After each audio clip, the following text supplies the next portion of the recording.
బులెటిన్లో బ్రేకింగ్ చూస్తున్నాం. నంద్యాల జిల్లా డోన్లో థమ్స్అప్ స్టాఫ్ డ్రింక్ బాటిల్లో బొద్దింక కనిపించిన ఘటన స్థానికంగా కలకలం రేపింది. కర్నూలు జిల్లా నంద్యాల డోన్లో శ్రీనివాసనగర్కు చెందిన ఇంద్రకిషోర్ స్థానిక దుకాణంలో కొనుగోలు చేసిన థమ్స్అప్ బాటిల్ను తెరవడానికి ముందు పరిశీలించగా బాటిల్లో బొద్దింక లాంటి క్రిమికీటకాలు కనిపించింది. ఈ ఘటనపై ఇంద్రకిషోర్ వినియోగదారులు ఫోరంలో ఫిర్యాదు చేస్తామన్నారు. హైజీన్ నిబంధనలు పాటించకపోవడం కంపెనీల నిర్లక్ష్యానికి నిదర్శనమని స్థానికులు ఆగ్రహం వ్యక్తం చేశారు.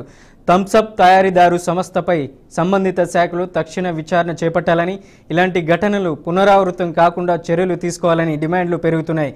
ఈ ఘటనతో స్థానికంగా సాఫ్ట్ డ్రింకుల నాణ్యతపై ప్రశ్నలు తెరపైకి వచ్చాయి.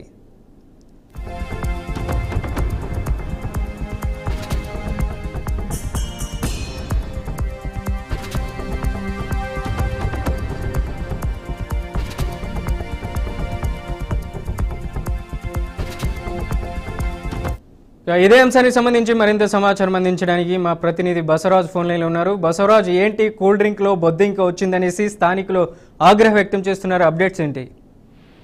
మనం నంద్యాల జిల్లా డోన్లో ఏదైతే థమ్స్అప్ లో బొద్దింక రావడం కలకలం రేపింది.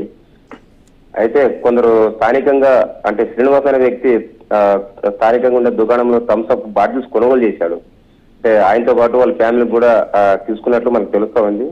బట్ ఆ బాటిల్లో గమనించినప్పుడు బొద్దింక కనిపించింది. ఆ బొద్దింక కనిపించడంతో ఆయనైతే చాలా ఏదైతే కంప్లైంట్ ఇచ్చి అంటే ఆందోళన చెందిన పరిస్థితులు కనిపిస్తున్నాయి.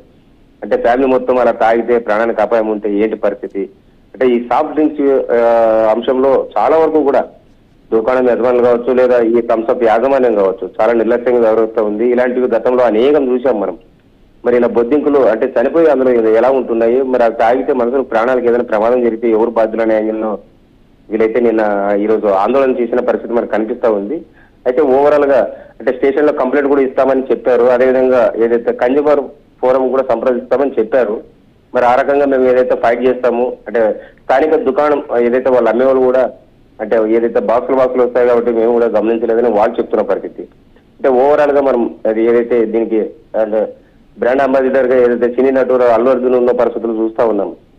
అంటే ఒక సినీ నటుడు బాధ్యతగా వ్యవహరించాల్సిన ఇట్లాంటి వాటికి అంటే ఏదైతే అడ్వర్టైజ్మెంట్ చేసి అంటే జనాన్ని కూడా ఎక్కువగా కొనుగోలు చేసి లేదా ఆ విధంగా వ్యాపారానికి ఇండైరెక్ట్ గా లేదా ప్రత్యక్షంగా తోడ్పడుతున్న పరిస్థితుల్లో మరి ఇలా ఎవరో ఎక్కడో మారుమూల గ్రామంలో బొద్దింకబడ్డ థమ్స్అప్ తాగి ప్రమాదం జరిగి ప్రాణాలు పోతే ఎవరు బాధ్యులు?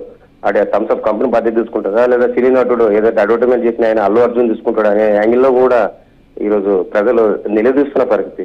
మరి ఇలాంటి అంటే శుచి శుభ్రత లేకుండా లేదా అస్తవ్యస్తంగా ఈ విధంగా తమ వ్యాపారమే లాభపేక్షగా ఈ విధంగా పోతున్న నేపథ్యంలో అంటే డోన్లో జరిగిన ఈ ఘటన అయితే కలకలం రేపింది. మరి స్థానిక అధికారులు అంటే రెవెన్యూ కావచ్చు, పోలీసు కావచ్చు, ఏదైతే ఈ థమ్స్అప్ బాటిల్లో లేదా ఈ దుకాణాలపైన పర్యవేక్షణ ఉన్నా లేదా అధికారం ఉన్న అధికారులు ఏ విధంగా స్పందిస్తారో ఏంటి అనేది మనం చూడాలి. మనం right Basavaraj, thank you for the update.